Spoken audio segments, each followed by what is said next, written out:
Gracias por seguir en sintonía con nosotros. Es un placer y un privilegio tener a esta mujer histórica en la República Dominicana que también escribe su propia historia. Está con nosotros Minú Tavares Mirabal. Gracias por concedernos este tiempo. Gracias a ustedes por invitarme. Minú, no habíamos tenido la oportunidad después de pasadas las elecciones para pasar un poco de revista. Ya terminó el proceso electoral, ya se juramentó incluso el presidente Danilo Medina. ¿Cuál es la valoración suya y de Opción Democrática sobre lo que aconteció el 16 de mayo en este proceso electoral?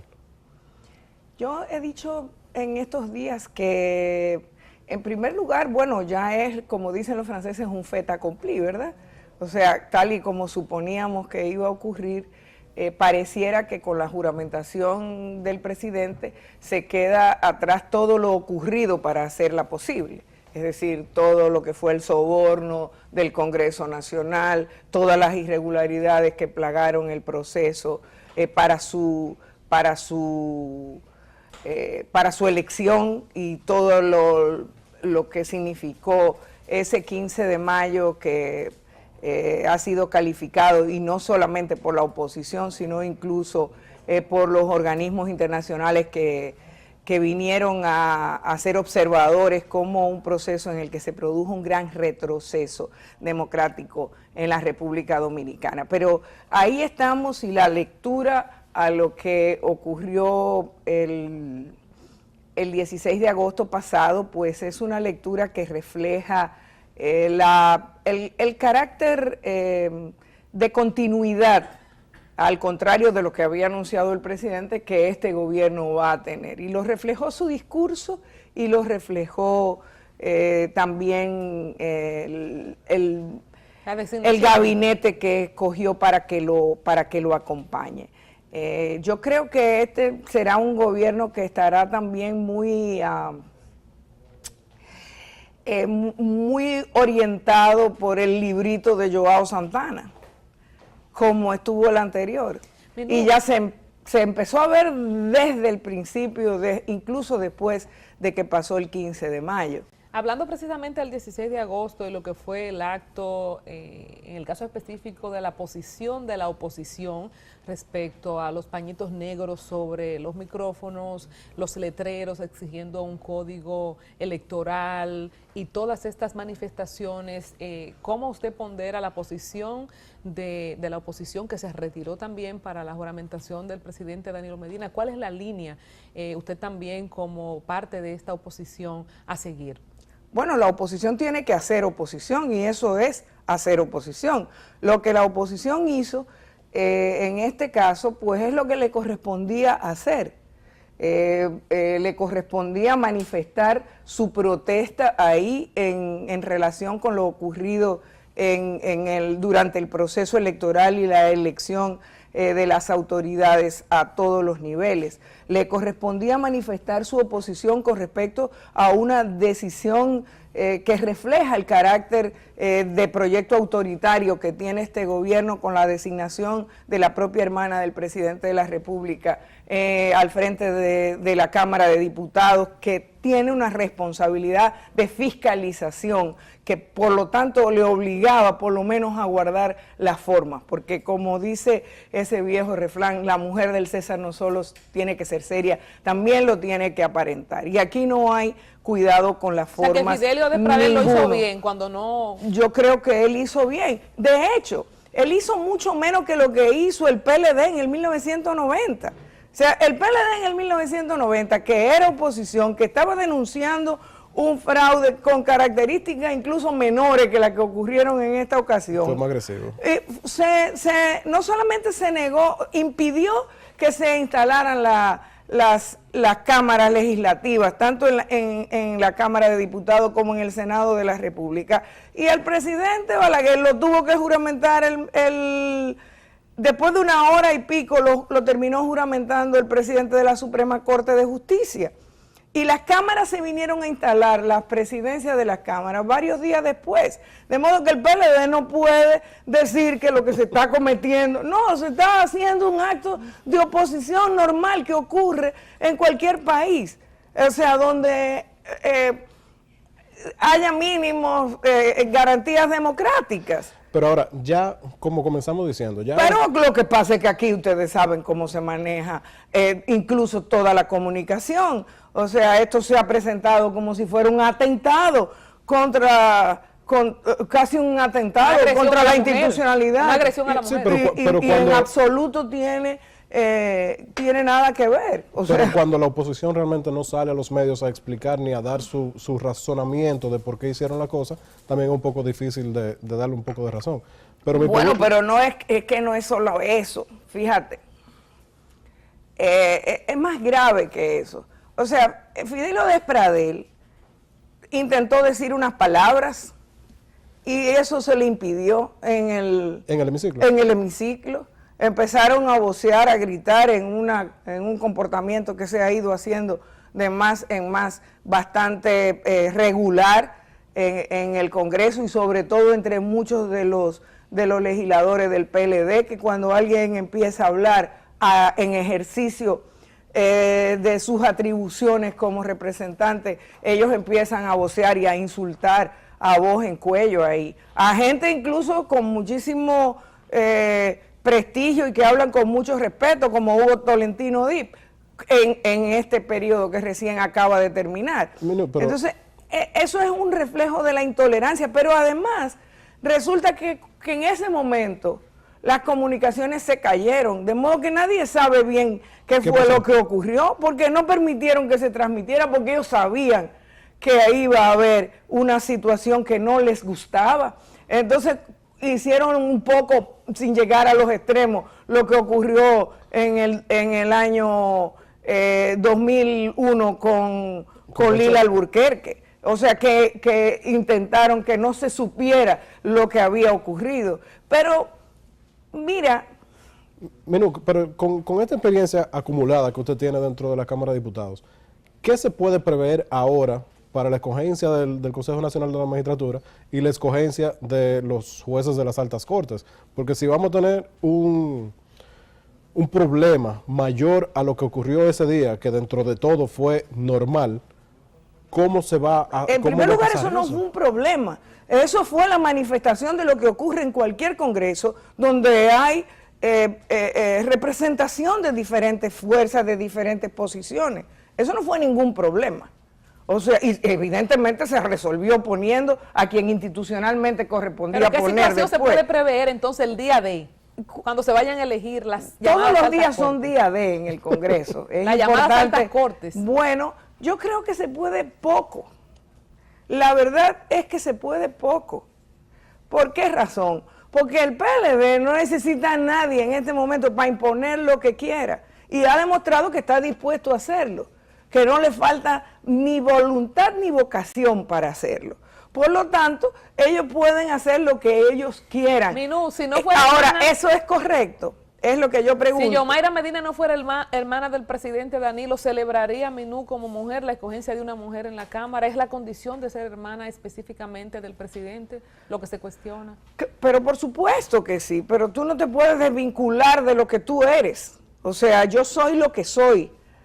Como decía un gran filósofo, tú eres tú y tus circunstancias. Entonces tú no puedes desvincularte. No, eso no es posible. Ella pudo haber sido presidenta de la Cámara de Diputados anteriormente O y yo no después. hubiera tenido absolutamente ningún cuestionamiento con respecto a su derecho a aspirar cuando era otro el gobierno del PLD. Pero en este gobierno la primera que no debió aspirar fue ella, porque no debió haber puesto a su hermano en esa situación. Pero, de todas maneras, o sea, pensemos bien cuáles son las responsabilidades del Congreso Nacional en materia de fiscalización. Minu, O sea, lo que estamos atentando es contra la posibilidad, por ejemplo, de que se nombre una Cámara de Cuentas que cumpla sus funciones. Conveniente. No conveniente, no, porque no es un problema de conveniente, es correcto, es constitucional, que cumpla con las funciones que le corresponde cumplir, que fiscalice de verdad, no que vaya a complacer o a ocultar o a apañar lo que el Poder Ejecutivo hace. Después de tener tantos años militando... Digo, en el si es que PLD, creemos que tenemos que tener una Cámara de Cuentas. militando, Claro que sí. O que si es que creemos que tenemos que tener un Congreso que cumpla con sus funciones. Pero en Ahora, general- si lo que se quiere es otra cosa, y por eso insisto, hablo de un gobierno autoritario, de un proyecto autoritario que no lo disimula por demás. En general, la repartición de por un año en 4 personas, la presidencia de la Cámara en estos próximos 4 años, después de tanto tiempo militando en el PLD, ¿le sigue sorprendiendo este tipo de acciones? Ya no, el factor sorpresa ya no lo tiene. O sea, ¿qué le pareció Bueno, que eso- se haya dividido así en un año, un año? Lo primero que yo no creo en eso, porque cuando lleva a en cabo. el 2010 decidieron exactamente lo mismo, que le iban a dar el primer año a Abel y que los demás años iban a repartirlo. Y no hicieron eso, así mismo fue.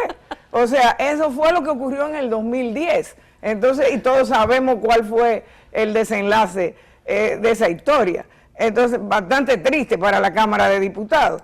Pero vamos a ponernos, vamos a ver la cosa un poco más grande. ¿Usted les parece correcto lo que ha venido ocurriendo durante varios lustros por demás? Con respecto a esa elección que la Constitución establece que deben hacerla los legisladores. Insisto, las formas hay que guardarlas. Entonces, el PLD, su comité político, decide, el presidente de la Cámara será tal, el presidente del Senado será tal, y lo anuncian. Ni siquiera hacen una reunión con el propio... Sí, pero con la mayoría tan No grande importa. que tiene el PLD. No, Es no. solamente la forma, porque simplemente pasarle ese mensaje Bueno, de quién ellos recomiendan sería lo mismo. No, bueno, pero sería lo mismo, pero no es así como se hace. Claro. Se anuncia como nosotros decidimos que este es el presidente del Senado y esta es la presidenta de la Cámara de Diputados. Que yo sepa, la Constitución de la República no dice que el presidente de del Senado Será o elegido de la por el Cámara PLD. será elegido por el comité político del PLD. Entonces volvemos otra vez a ese tema del proyecto autoritario sin disimulo. Y volviendo al tema del comité político, que usted también ha tenido la oportunidad de ver cómo ha evolucionado, por decir de alguna forma, en el tiempo, la conformación del mismo, la lectura que le da este comité político después del recién Congreso, donde, ¿verdad?, se adquirieron nuevos miembros. Por ejemplo, otro tiempo del comité político. ¿En qué forma usted podría calificar de la trayectoria que ha seguido, dado que es este comité político que tiene toda la responsabilidad de tomar medidas como esta? Bueno, ese es un comité político en el cual el danilismo terminó imponiéndose, como se impuso el leonelismo cuando era Leonel el que estaba en el poder, lo cual deja mucho que desear con respecto la calidad del mismo, a los tiempo. integrantes de ese comité político. O sea, Pero ¿cómo que la calidad? Eso no ha cambiado mucho. O sea, tiene unos miembros nuevos, pero la gran mayoría de los integrantes de ese comité político son casi vitalicios ahí. Entonces, ¿cuál es la novedad que hay? Ninguna, no hay ninguna Sí, novedad. en el Congreso pasado entraron con una buena cantidad de personas nuevas. Entró Juan de los Santos, entró Gonzalo Castillo, entró Miriam Cabral, Carlos Párez entró Pérez, Carlos sí. Párez Pérez. Efectivamente se fortaleció el danilismo en el comité político, se impuso y además han demostrado que no le pesa el pulso para imponer lo que quieren. Viéndolo desde la oposición, ¿ustedes consideran de que lo que está sucediendo va a fortalecer para que Danilo Medina busque otra repostulación? Bueno, yo creo que ellos están haciendo eso, ya te dije. No, menciona mucho el danilismo y oye, danilismo, entonces. No, bueno, porque eso es lo que se impuso en el PLD. O sea, Una pregunta capicúa. No, ningún capicúa. Yo no le veo nada de capicúa. Yo veo que es una pregunta muy ¿Usted cree muy directa. Empezando un gobierno ya se está pensando en otra relación? Bueno, yo empecé hablando de que el librito de Joao Santana estaba puesto en aplicación desde el 17 de mayo. Con su anuencia, O sea, menú. está puesto en aplicación y ya Joao Santana está en su casa, entonces imagínense ustedes. Con su anuencia vamos a conectar con nuestros auspiciadores y regresamos aquí mismo en este set, en este diálogo urgente con Minuta Bares Mirabal. Ya volvemos.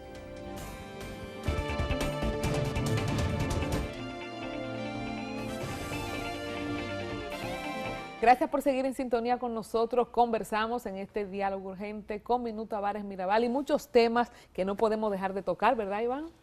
Minú, definitivamente un tema que ha salido o vuelto a salir a la palestra pública ha sido el tema de los supertucanos. Le queremos tocar el tema porque eso fue durante su permanencia en la Cámara de Diputados. En el 2009. Todavía no ha llegado a la Cámara de Diputados. No ha salido ningún nombre, de la misma manera que ha salido en el Senado. Quisiéramos saber si nos pudiera dar alguna información sobre cómo eso se manejó ahí adentro, porque algo tuvo que haber y eso sucedido. se manejó básicamente en el Senado de la República. Y en la Cámara de Diputados éramos varias las voces opuestas al tema, sobre todo por el anuncio de la sobrevaluación. Por cierto, que ahora esa es una cosa pequeñita al lado de la sobrevaluación de la planta de Punta Catalina, por ejemplo.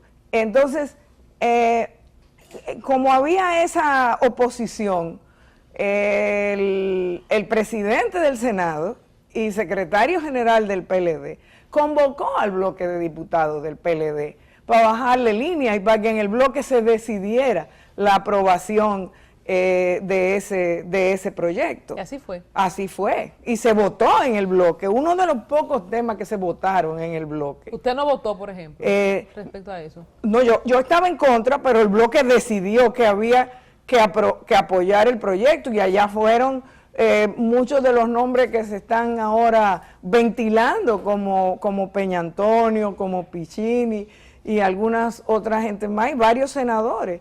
Y eso fue en el 2009, fue una decisión. El tema es que yo te digo, de verdad me preocupa ese tipo de justicia, digamos, selectiva, que es importante que se haga justicia con respecto a ese tema, pero hay otros casos que son muchas veces más escandalosos, y yo lo dije hace mucho tiempo, desde que salió el tema de las plantas de Punta Catalina. Yo dije que el tema de Punta Catalina era varias veces multiplicado junto los tucanos y la Sunland. O sea, los tucanos y la Sunland no llegan a 200 millones de dólares. Entero, ni siquiera el soborno, digamos.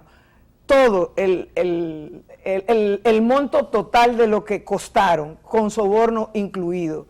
Pero lo que estamos hablando es, en el caso de Punta Catalina, de una sobrevaluación de más de $1.000 millones.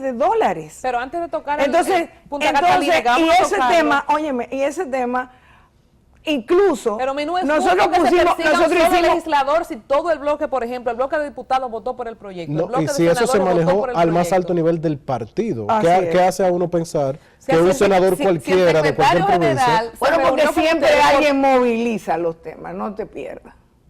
Y siempre hay alguien y siempre que moviliza. No, yo creo que sí también, porque es decir, quien lleva a cabo la acción del soborno, de la corrupción, es quien tiene la responsabilidad. O sea, porque yo no creo que ahí podamos decir que todos los legisladores, los senadores, por ejemplo, recibieron dinero. No todos estaban involucrados, algunos se manifestaron en contra también. Y fue una decisión entonces partidaria. ¿Habría que juzgar el partido? Porque es una decisión partidaria finalmente.